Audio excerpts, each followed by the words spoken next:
வணக்கம். நான் பார்த்தே சமைத்தேன் அன்னபூர்ணி.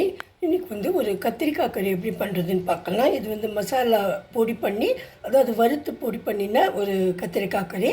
நல்ல டேஸ்ட்டாக இருக்கும். மோஸ்ட்லி இது ஆந்திராவில் அந்த குர்த்தி வெங்காயம்னு சொல்கிறா இல்லையா, அதாவது ஸ்டஃப்டு கத்திரிக்காய், அதில் இது மாதிரி பண்ணுவோம். ஆனால் இதுலேருந்து கொஞ்சம் ஸ்லைட் வேரியேஷனாக நான் பண்ணியிருக்கேன்.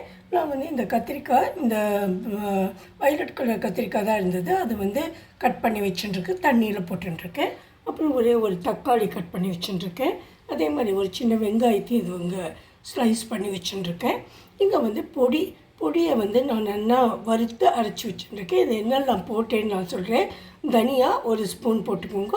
அப்புறம் மிளகா வத்தல், ஜீரகம், கடலைப்பருப்பு, உளுத்தம்பருப்பு இதெல்லாம் போட்டு நல்லா வறுத்துக்கோங்க. அப்புறம் உங்கள்கிட்ட பச்சை வேர்க்கடலை இருந்ததுன்னா அதையும் சேர்த்து வறுத்துக்கலாம். இல்லை உங்கள்கிட்ட வறுத்த வேர்க்கடலை இருந்ததுன்னா நீங்கள் நம்ம இதெல்லாம் பொடி பண்ணும்போது வறுக்காமல் அப்படியே போட்டுக்கலாம். இதெல்லாம் போட்டு நம்ம நல்லா வறுத்துன்னுட்டு தனியாக எடுத்து வச்சுக்கணும். உங்களுக்கு கொஞ்சம் உங்கள் வீட்டில் மசாலா வாசனை பிடிக்குன்னா பட்டை, கிராம்பு, ஏலக்காய் இதையும் இது கூட தனியாக வறுத்துக்கோங்க. ஏன்னா அது சீக்கிரம் கரிஞ்சு போயிடும்.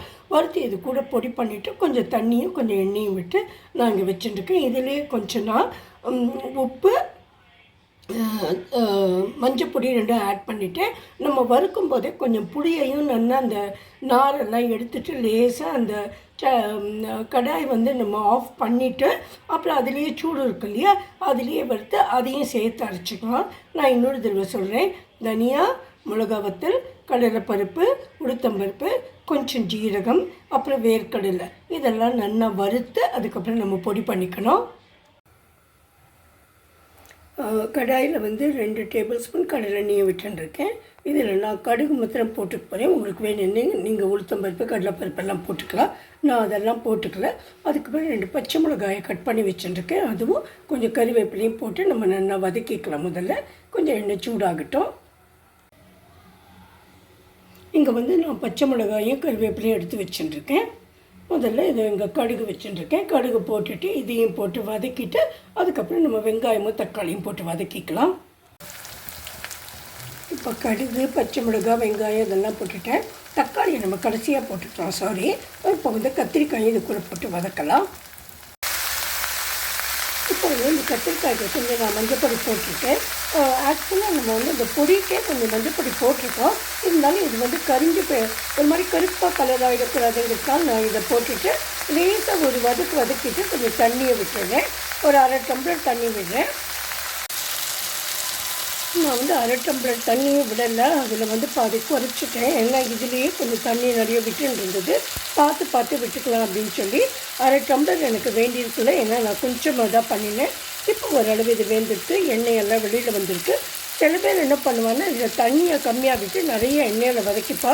அவ்வளவு எண்ணெய் எங்களால் சாப்பிட முடியாதுங்கிறதுனால நான் கொஞ்சம் தண்ணியில் வேக வச்சுருக்கேன். இப்போ இதெல்லாம் நல்லாவே வெந்துட்டு நம்ம இதுக்கு தக்காளியை போட்டு கொடுத்துடலாம். இப்போது அப்புறம் இதுக்கும் நம்ம கொஞ்சம் உப்பு போடணும். நம்ம அந்த பொடியில் உப்பு போட்டால் கூட இதுக்கும் கொஞ்சம் உப்பு போடணும். இப்போ இந்த தக்காளியெலாம் நல்லா ஒன்று சேர்ந்து எல்லாமே மேஷ் ஆகிடுச்சு. இப்போ நம்ம அரைச்சி வச்ச பொடியை போட்டுடலாம் இது கூட. இப்போ எல்லாமே நல்லா ஒன்று சேர்ந்துருக்கு. இருந்தாலும் கொஞ்சம் நேரம் கூட இது இருக்கட்டும். உங்களுக்கு ரொம்ப கெட்டியாகிடுச்சுன்னா நீங்கள் லேசாக தண்ணி தெளிச்சுக்கலாம்.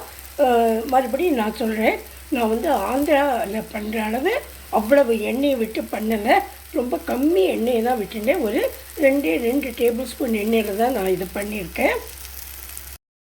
இப்போ நம்ம மசாலா கத்திரிக்காய் ரெடி ஆகிட்டு நான் பிளேட்டிங் பண்ணிவிட்டேன். இன்றைக்கி சமையல் சாதம், எங்கள் பருப்பு உசிலி, கீரைக்கறி, அப்புறம் நம்மளோட டேஸ்டியான கத்திரிக்காய் மசாலா கறி, ரசம்.